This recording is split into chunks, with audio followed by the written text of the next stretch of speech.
My pleasure to introduce today's speaker, Kyle Marshall.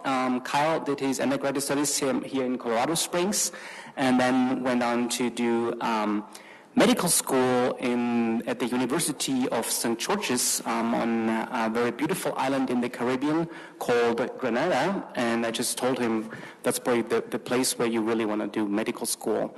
Then from there, he went on to do his internship at the University of Maryland, and then did his residency in anesthesia at the University Hospital of the New York Medical College. From there, then he joined us in 2013 to do a fellowship in regional and acute pain, and since then he moved up pretty fast in the ranks, and now he's the associate OR director and, as you all know, the team leader of the OR charge group. I think he has a very interesting talk today about regional anesthesia for vascular surgery, and I'm looking forward to his talk. Thanks, Kyle. Thanks, Tobias. Everybody hear me all right? All right. Okay. Oh, yeah. Don't want double mics. Okay.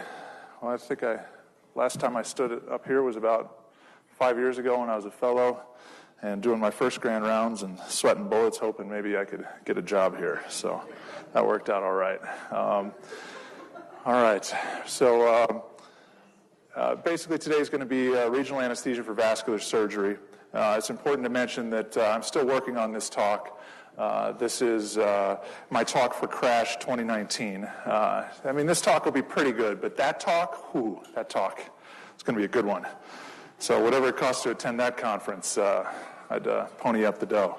So, all right. I have no financial disclosures or conflicts of interest. That being said, if Porsche or Patagonia or anyone is interested, I'm more than happy to listen to offers. So we're going to talk about a lot of regional anesthesia and different surgical procedures. And the objectives were published, so you can enjoy those on your own time. So we're going to look at the role of regional anesthesia in 3 different procedures: carotid endarterectomy, open AAA repair, and then also arteriovenous fistula creation.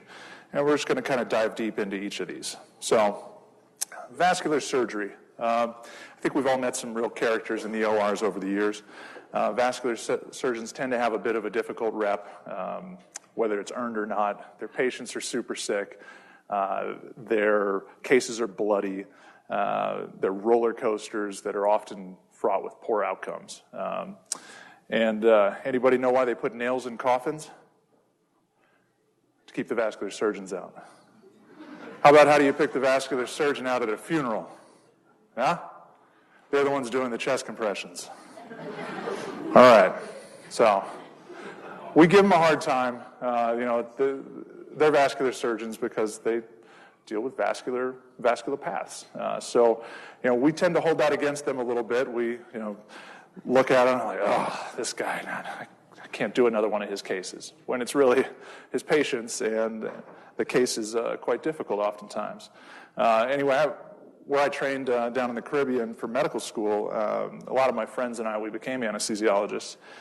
We've always had these group texts going along. And so, we have oftentimes come up with nicknames for the surgeons we've worked with.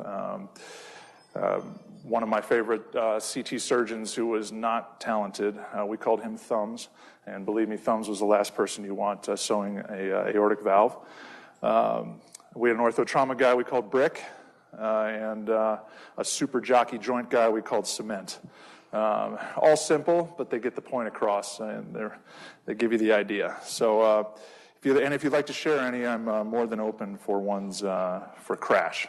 But this is a vascular surgeon in LA, works with one of my buddies. It's Hollywood, a little dramatic flair. I was told that he's handsome and quite a bit of a diva. He listens to classical music while he operates. And then my buddy says he bleeds so much that you'd think he enjoyed it, like really enjoyed it. This surgeon was affectionately known as Dexter. Up next, this was one that I worked with a couple times in New Jersey, a vascular surgeon, a gentleman of Eastern European descent. My buddy, one of my co-residents, kind of reminded me of him. when I was sending out these texts to sort of get some nicknames, and he said his quote was, "A bit of a creepy voice and an extremely thick accent. Not a bad surgeon, in fact, a quite good one. He had zero personality and even less bedside manner. I always felt bad for the patients as their eyes glazed over as he droned on with surgical jargon that even I couldn't understand." This was Count Vascula. Why is it not working? Yes, Count Vascula. And his first name was Igor even, which made it that much cooler. So let's get into carotid endarterectomy. Obviously a procedure that is quite common. I'd say less common in this hospital than a lot of other places. But since we're just on Dracula, let's go with the neck. So big question here is always going to be shunt or not shunt.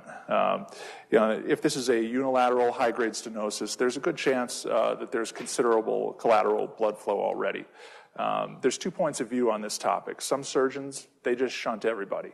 And then other surgeons, they want to know which ones that they want to shunt very specifically, whether they're watching neuromonitoring or cerebral coaximetry or the patient is awake, and then they know that they need to shunt someone.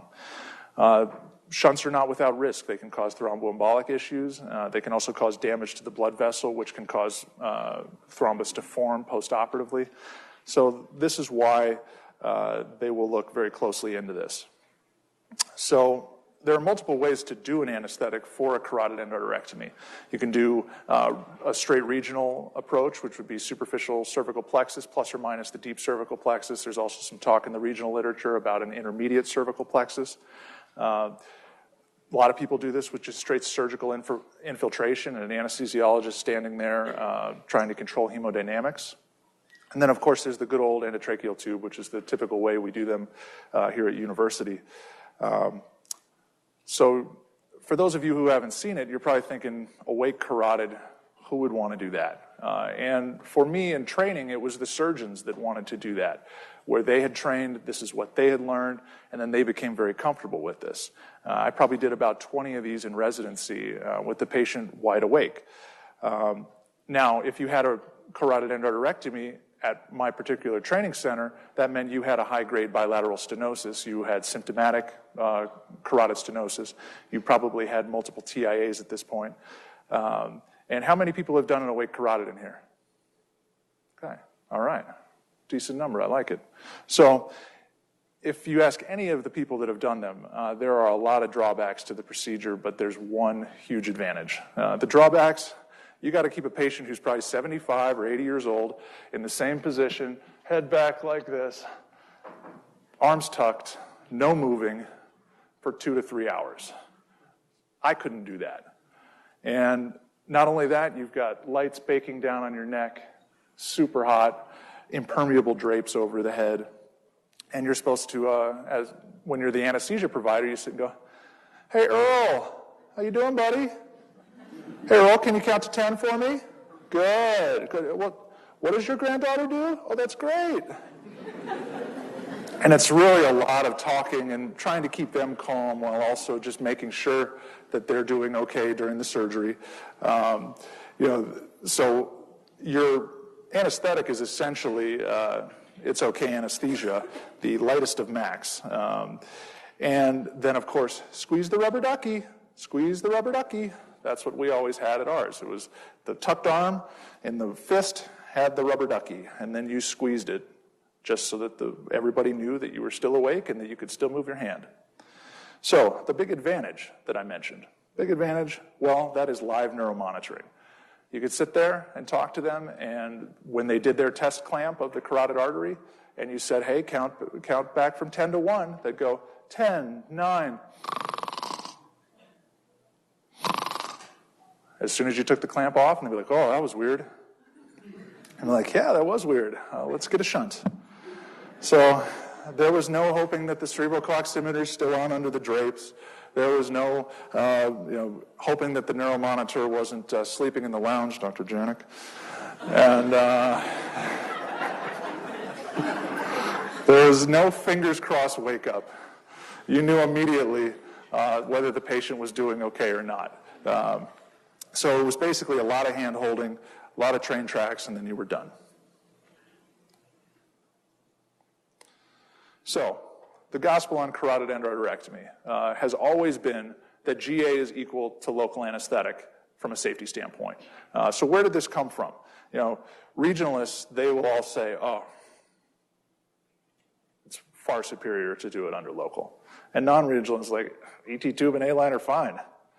Is it true? Based on the outcomes? Let's take a closer look. So this was a landmark study that has been referenced countless times. It's a decade old, and I can hear you rolling your eyes. Yes, 2008, but it is the GALA trial, and this is where sort of everything comes from that we talk about for when you're studying for boards and such. But basically, this was a multi-center, randomized, controlled, 3,500 patient trial, and the question is, should it be gospel? So about 1,700 were randomized into each group from June 99 to October 2007. This was in 95 centers over 24 countries.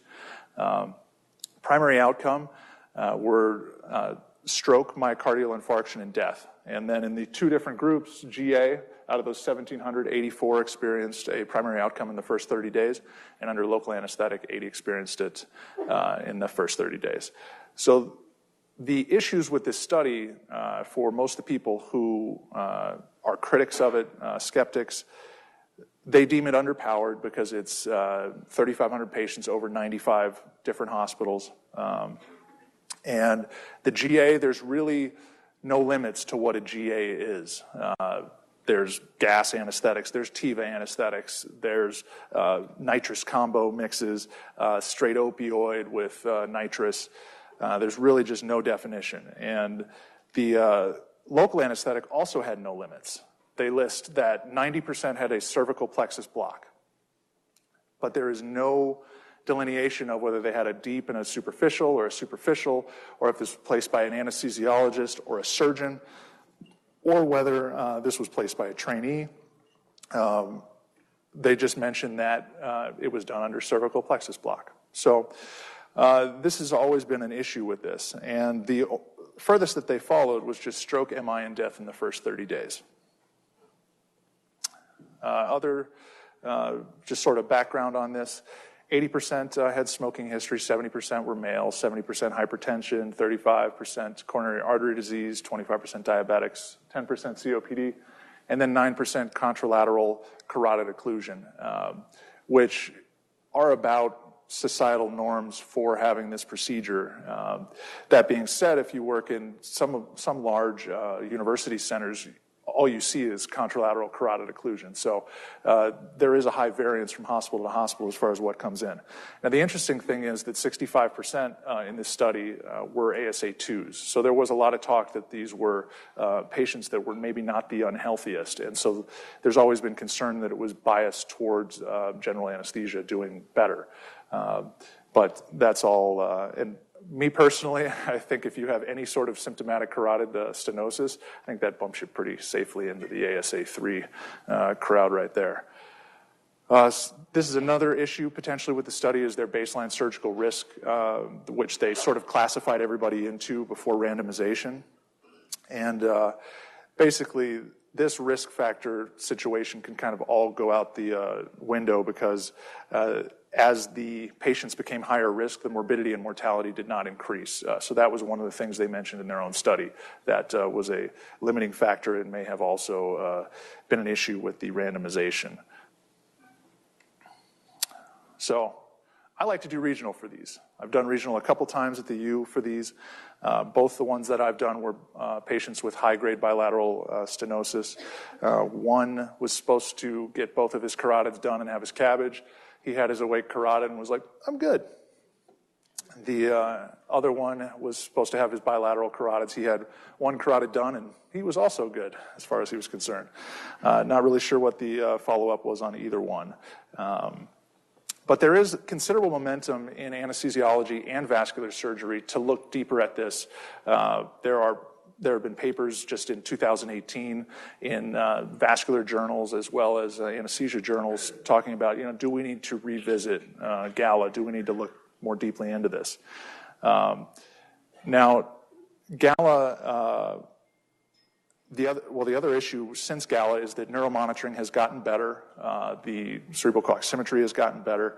And then The skeptics would also like to see a little bit more uniformity as far as general anesthesia definitions and local anesthesia versus regional anesthesia definitions for this. They'd like to see sicker patients, and then the other thing to keep in mind is that regional approaches have advanced since 2007. A deep superficial cervical plexus block, they are both way more straightforward with ultrasound than they were with the landmark positioning. So there's a few retrospective trials that are trying to get more momentum going. And let's take a look to see if they are actually gaining any momentum. So, one issue is it'll be really difficult to fund or start a new blinded randomized trial after GALA. Thus, most of the research that's going to come out on this is going to be retrospective. So this was stuff taken from the NSQIP database from Malik et al., which was in 2018. This was in the Journal of Cardiovascular and Thoracic Anesthesia for 43,000 patients. They found that there was a reduced rate of perioperative MI, reduced pneumonia and aspiration, which is kind of always things that are probably less likely with a regional approach as opposed to a general anesthetic, and then a reduced rate of blood transfusion. But no difference in 30-day mortality or stroke. This was retrospective information from the Vascular Quality Initiative. The Vascular Quality Initiative is something run by the Society for Vascular Surgery, which is the main academic arm of vascular surgeons. This is looking at 75,000 cases, of which 9% were done under regional or local. This was in the Journal of Vascular Surgery in May of 2018. And what they found was a significant difference between acute cardiac events postoperatively, that basically the general anesthetic was more dangerous than the local or regional anesthetic. 0.5% experienced acute issues with myocardial infarction or acute CHF with good p-tests and strong odds ratios. So am I saying regional's best? No, unfortunately, I wish I could say that, but if you look at these numbers, the VQI, the Journal of Vascular Surgery, Society for Vascular Surgery, they all came to the same conclusion in the end, and that was that the incidence of cardiac complications were so low in a very high-risk group of surgery cases that they deemed it clinically irrelevant. Now, the question is that really true? If you look at outcomes over time, it's hard to say, but there's really no long-term outcomes that they've looked at. Everything sort of ends at 30 days. So that's always going to be a problem with this. So keep in mind this is going to be sort of focused towards the crash crowd. But my conclusion here, conclusion of looking at the evidence is really there's nothing mind-blowing here. I can't say GALA is wrong. I can't say GALA is right. But for these cases, do what fits your case, your patient, and your surgeon best. And there are a lot of papers out there that say that well, let me just restate that. While GALA remains imperfect, basically there's nothing better yet. So the hope is that there will be something in the near future that will at least start. But most of the differences are non-significant between the two groups. However, what we're seeing in some of the other stuff I'm going to start talking about, the next two areas, is that maybe longer-term outcomes are what we need to be looking at, not just a 30-day approach. So stay tuned for that. So this is a vascular surgeon in New York. This was where I trained. He was heard in the lounge, which was, of course, crawling with anesthesiologists, saying, in a perfect world, there would be no anesthesiologist. He wouldn't work with the anesthesia team. In fact, he would work against you. He would mumble when he was upset, and when he was pissed, he said nothing. And so this guy, some people called him sneak attack for his propensity to take the aortic cross clamp off and not tell anyone. This was his favorite move. And my nickname for him was always surprise, because it was the worst. And as soon as that would happen, he would get pissed and stop talking, and he would set you up for this, and then he would get angry about it. So really frustrating. But let's get into AAA repair. This is some pretty interesting stuff here, and a lot of major ties to regional anesthesia here as well. So open AAA, high-risk surgery, high morbidity and mortality, 30-day mortality, 12 to 26%, mortality, 4 to 6%. And then post-op bowel ischemia is unfortunately, too common occurrence. And the real nasty part here, which is focused on in several of the papers that I looked at, was that if you develop post-op ischemia in the first few days after surgery, that's as much as 50% mortality post-operatively. So what can we do to kind of ward that off? So thoracic epidural is something that is commonly used for open AAA. I think it's largely respected as something that helps out the cases and helps the patients post-operatively. The one thing that we'll get into is that a lot of this is GA and regional anesthetic combination, using epidural intraoperatively as opposed to just doing this bolus at the end stuff. They've shown reduced stress response, blunted sympathetic outflow, increased Splanchnick perfusion, and then a reduction in afterload. So what I'm looking at here and what these papers are looking at are elective open AAAs. If you've got a ruptured AAA, emergent AAA, don't be, I just want to give a shot at the epidural. We just roll them over on the side here real quick. It's not going to go too well. So there's two reasons, though, that a lot of people don't do epidurals for these procedures. One is concerns for anticoagulation. Well, they're going to heparinize this guy in an hour, and then it's going to be a 4-hour surgery, and there's going to be an epidural hematoma before I even wake the guy up. Okay. Potential concern, but I'll show you that it's no higher than anyone else, really. And then I'm concerned about surgical bleeding. So this is another thing. Really, neuraxial anesthetics have never been associated with increasing bleeding, and that is just really a myth that I wish would go away. So let's look at anticoagulation for these patients. ASRA guidelines, 2018. Which were supposed to be the 2015 ASRA guideline. Doesn't matter. This was for heparin IV. This is the current guideline, and that is basically that you can give IV heparin. You can actually fully heparinize for cardiopulmonary bypass an hour after epidural is placed. Now, if you're just doing heparin IV for vascular surgery, you can still actually proceed after a bloody or difficult placement, not so much for CPB. Keep in mind, these are for electives. And now if you're using an acute anticoagulant other than heparin, then yeah, you got to forego epidural. But if you are going to be able to use heparin, then you should be all right. So let's take a look at another paper here. This is the impact of epidural analgesia on morbidity and mortality after surgery. This is specifically major abdominal surgeries, so this includes vascular, this includes major oncologic surgeries and colectomies, so kind of everything here. And this is a meta-analysis that looked at 9,000 patients looking at epidural anesthesia or analgesia versus systemic opioids. So the advantages that they found in here was a significant reduction in mortality, and this was from study to study, and I'll sort of get into why this is interesting for vascular. Some of this was followed up as short as 30 days, and some were followed for as long as 15 years. So they found less AFib, less SVT, DVTs, respiratory depression, pneumonia. Disadvantages, the usual stuff, the reason APS gets constant phone calls, arterial hypotension, pruritus, and urinary retention. So you're thinking, Kyle, this is for regional. This is regional for vascular. This is not regional for general abdominal. And yes, you're right.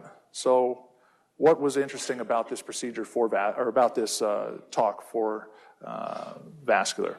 And that is that this table is basically eliciting those same results of the, let's see if I can get my mouth up here, yeah. Basically the primary endpoints of mortality in the patients that had epidurals. The important thing to note here, and what I want you to focus on, is that the vascular group had some of the most impressive information in here. And this was over 10 different vascular studies that they looked at. The mortality with the epidural crew being about 2.5% and the group without being about 5.3%. Now, these were all looking at elective procedures, so there were no emergency cases that were mixed in here. They found that the number needed to treat to save a life with an epidural as opposed to using systemic opioids was about 60 for all patients, and the number needed to treat for vascular patients was 35. So it was the most impressive in this group. So let's take a closer look at a vascular-directed study. And this is thoracic epidural after open AAA. So this is how are we managing their pain in the postoperative realm. This is not looking at intraoperative at all, and there's no stratification of was there intraoperative pain management with the epidural or not, just that they were comparing basically epidural PCA to classic opioid PCA. And this is a large meta-analysis between things published. This was, originally published in 2006. It was then reviewed in 2012 and reviewed again in 2016. This was generated out of the Mayo Clinic in Sherbrooke in Canada, done primarily by anesthesiologists. This is 1,500 patients. The data was collected from 1987 to 2009, and again, looking at postoperative pain management. Primary endpoint was 30-day mortality. There were no long-term endpoints followed in this study. Several secondary endpoints as with anything. So with the results that they found in this one, there were significant differences between the two. Of course, pain management was improved, but the things that were reduced were myocardial infarction and GI bleeds. These were big things. We already mentioned the bowel ischemia can be a major thing, and it's oftentimes seen as a GI bleed postoperatively. And however, the primary limitation of this study is really that it only follows about 30 days, and then it just sort of completely goes away from there. Again, the other thing that is a limitation here is the post-op analgesia setup only. So let's look at elective open AAA repair, where they defined really when the epidural was used and how the epidural was used. So this is something that was published in JAMA in 2016. It's several anesthesiologists from Yale and a few of the surgeons. It was 1,540 patients that were randomized to GA versus EAGA. Most patients had EAGA 980 to 560. And it was a retrospective analysis of prospectively collected data. So this is a Vascular Society group of New England has a database where they collect this information prospectively with, they've got multiple data input people that work for them and then data analysts that extract the data. Primary outcome, all-cause mortality. So when they looked at this, they found several significant differences. The biggest one being bowel ischemia. Also a reduction in reoperation rate and pulmonary complications. Also less dialysis requirement after surgery. The thing that they didn't find any difference with was 30-day mortality like we've seen with a couple of these other studies that I've mentioned. No difference in cardiac complications, which is different from the last one, and then no difference in wound complications. There were some potential sources of bias here. There were more ASA4s in the GA group, 32%, versus the EAGA group, which was about 28%. The EAGA group also had an 89% prevalence of patients on beta blockers, as opposed to the GA group, which was just 75%. And then suprarenal cross clamp, the GA group only had as far as timing, 20-minute average in the GA group, 24-minute average in the epidural GA group. So the important thing that I want to mention to everybody here is this was a survival analysis they did of these patients over years. These are the percentage of patients alive on the y-axis. The x-axis is years. And really what you see is that there's not a whole lot of difference in this first year here. And as you extrapolate out over time, and as they followed these patients since, they started to find bigger and bigger differences. The orange line being the EA general anesthesia group, and the gray-green line being sort of the just general anesthesia group. So at about 5 years, they actually found that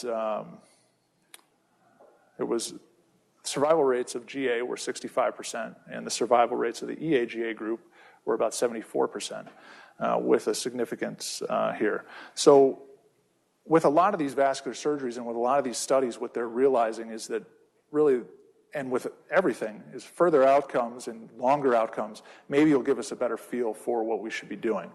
Now, I can't just sit here and say, well, oh, yep, this is slam dunk, epidural's got to be used. But it certainly shows a trend that gives you the idea that epidural is really not a bad option for these patients.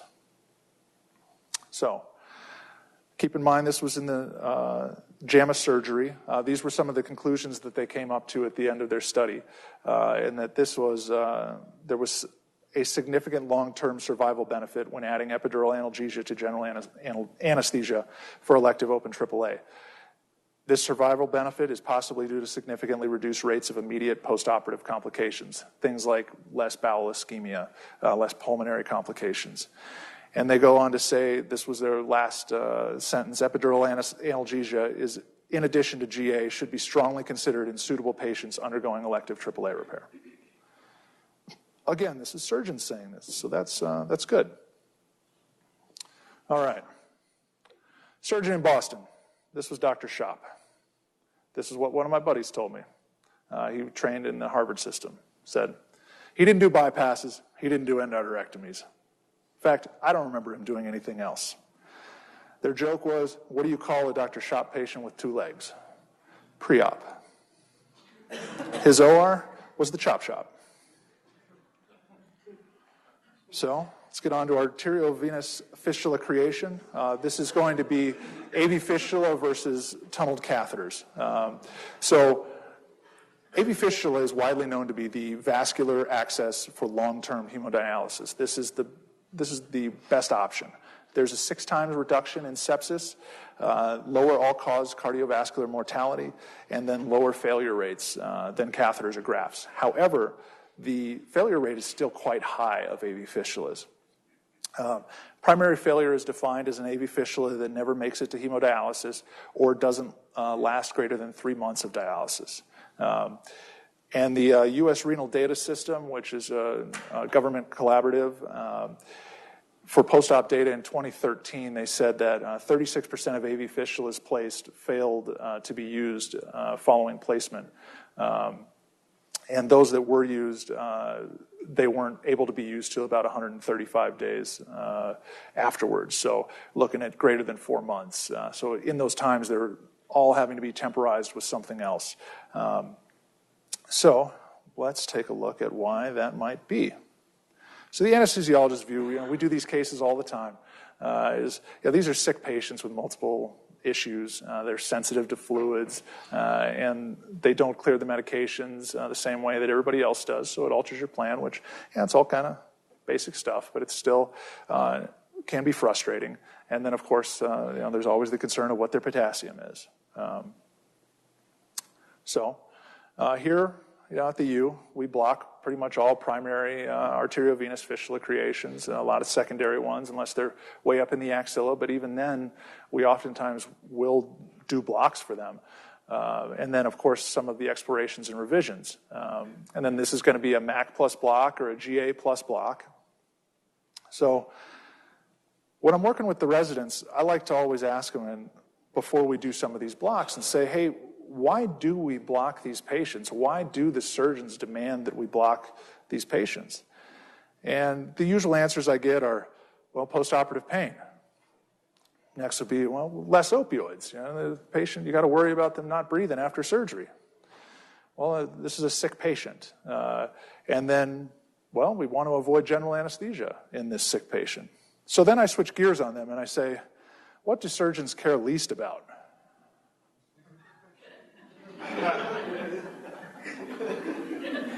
So why do we block them? Well, the reason we block them is improved surgical conditions. We make this case easier for them. And that's the key to all of this. Vasodilation. And the vascular surgeons, the transplant surgeons, they know the vasodilation. They know that there's a reduced pulsatility index, which means the blood vessel is doing a lot less while they're doing the procedure and in the immediate post-operative time.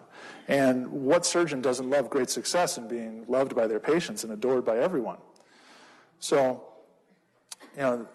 this is all a big part of, and what you'll see is that they have been learning in their research too that this is something that is a good thing for them. So let's talk about those improved surgical conditions.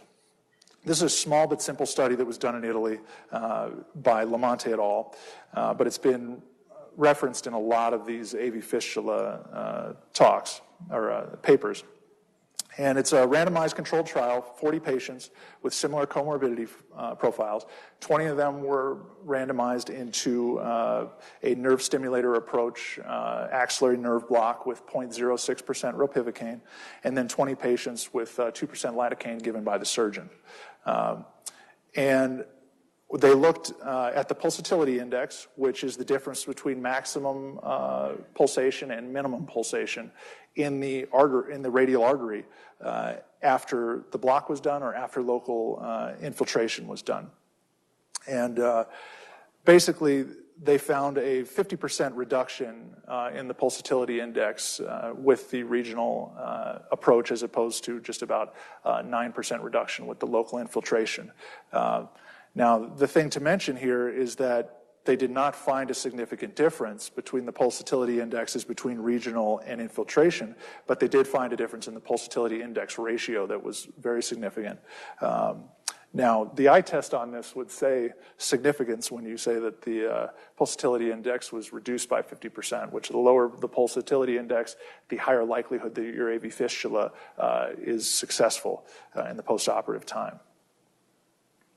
They also looked at venodilation. This, unfortunately, was not significantly different as well. However, what you see here is that there is what looks like, but I can't state statistically, at 10 minutes, a large change in the venous side with the regional approach. However, keep in mind this was a very small study. So the other thing that's important to mention is that in the first week after fistula creation, this was just one of the tidbits they threw in at the end that said that, hey, maybe this needs to be looked into a little bit more closely. There were 0 thrombotic failures in the regional group and 4 thrombotic failures out of 20 in the local infiltration group. So let's look at post-op fistula blood flow. This is another major indicator of the potential of fistula success. This is another small study, 60 patients. It's out of Turkey. And this was done in the Journal of Vascular Surgery in 2011. The 60 patients were randomized to infraclavicular block, my favorite, with 10 milliliters of 0.5% bupi, or local anesthesia by the surgeon with 2% lidocaine. Primary endpoint were fistula blood flow at 3 hours, 7 days, and 8 weeks after surgery. Secondary endpoint was fistula survival. So let's take a look at what their results were. They did find large differences in the flow rates at all time points. If you look here, these are in milliliters per minute. This is 3 hours after the procedure, 69.6 to 44.8. On 7 days, 210 to 129 milliliters per minute. And then at 8 weeks, 680 to 405 milliliters per minute. They found no significant difference in their secondary endpoint, which were the number of failures, but again, a very small study with 2 failures in the infraclav group and 5 failures in the local group by surgeon. But the thing that I think is really impressive here is that this is increasing still even post-operatively, 8 weeks out. That 7 days and 8 weeks can have such large flow differences, and that the flow differences are that much different between the regional versus the local group. And keep in mind, these 2 groups were very similar. So this is sort of portending to maybe this being a pretty good modality. And I think if anybody's been here over 5 years, you'll remember that AV fistulas, it was like pulling teeth to get Jaziri and Koyama to allow us to do blocks for these procedures. And then things suddenly slowly moved in our favor. But let's take a closer look at this and see, does this affect the outcomes? And this is a trial that was published in The Lancet in 2016. It was by Aitken et al., so it's out of Scotland. And now let's look at some of that great success that the surgeons are so happy to enjoy. So the study design, this was a observer-blinded randomized controlled trial, 126 patients, 63 that got local anesthetic by the surgeon versus 63 that got regional anesthesia from an anesthesiologist. Again, 3 university hospitals in Scotland. This was for primary radiocephalic and brachiocephalic AV fistulas. These patients received a supraclavicular block when they were randomized to get regional, and it was done by an experienced regionalist or watching the senior resident do one under direct supervision.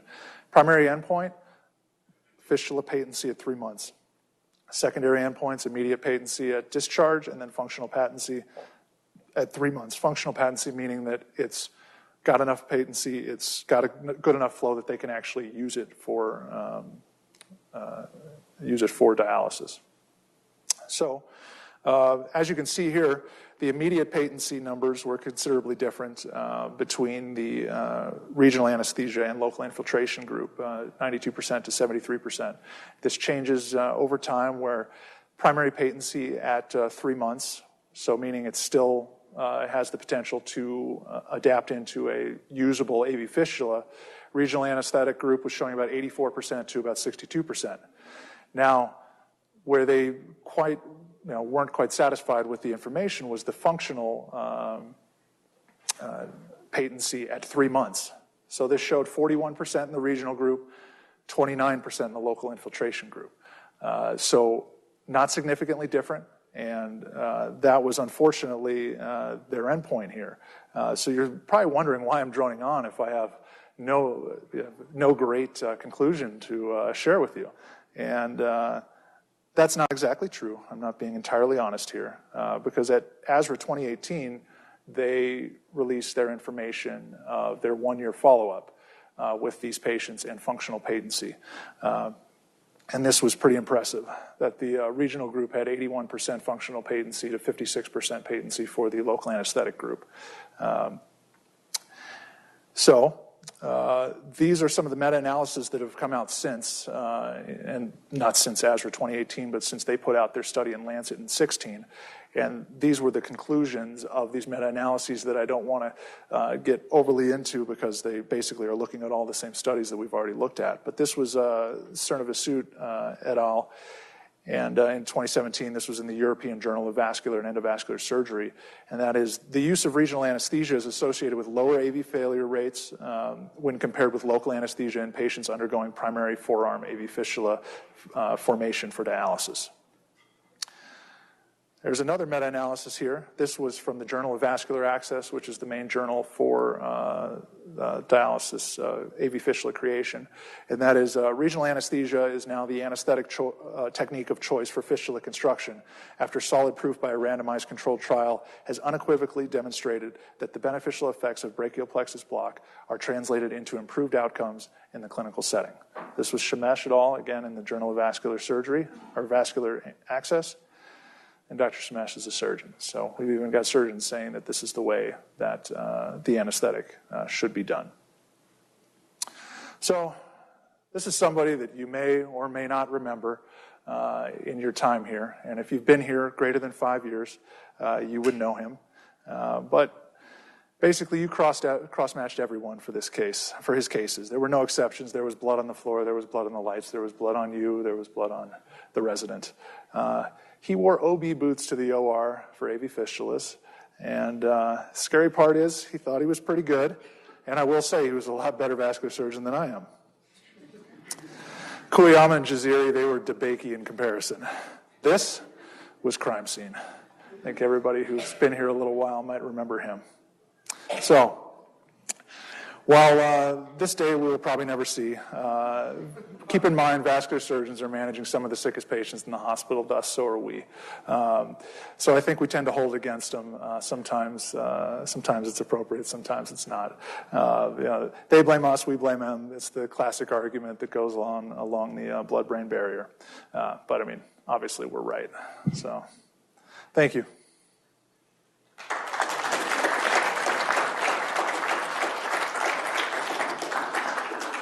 Questions? Sam?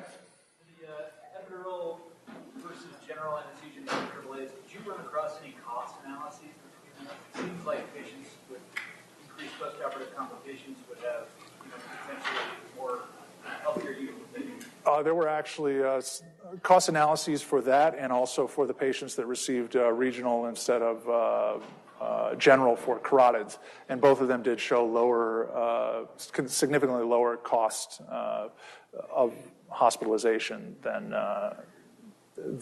the group that had just a regular general anesthetic. So yes. Leslie?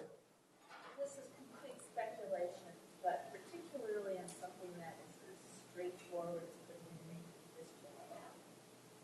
What about a regional makes it so much better for so long? There has to be, clearly it's not a hangover or drop, but there's something about what it allows us to do. So I'll get into this actually for my talk, and that is they're postulating as to what this may be. They've looked at the difference between regional for mapping the actual AV fistula versus not using regional and mapping the AV fistula. They actually haven't found a difference with mapping. What they have found a difference with is finding the appropriate point intraoperatively to access that vein, to access that artery, to see it maximally vasodilated. That they feel that is probably the most likely cause for having the increased success, as opposed to just taking the point where the radial is closest to the cephalic. They're actually able to sort of look at it live and say, hey, these two look best right now. So that is what the surgeons say. Of course, they would make it say, it's when I see and I make things work the best, so of course. But there has been no link to preoperative mapping with brachial plexus block, but there is a link to obviously the intraoperative planning to create a good AV fistula. So good question. I think they'll be looking into that definitely with more depth. Dan?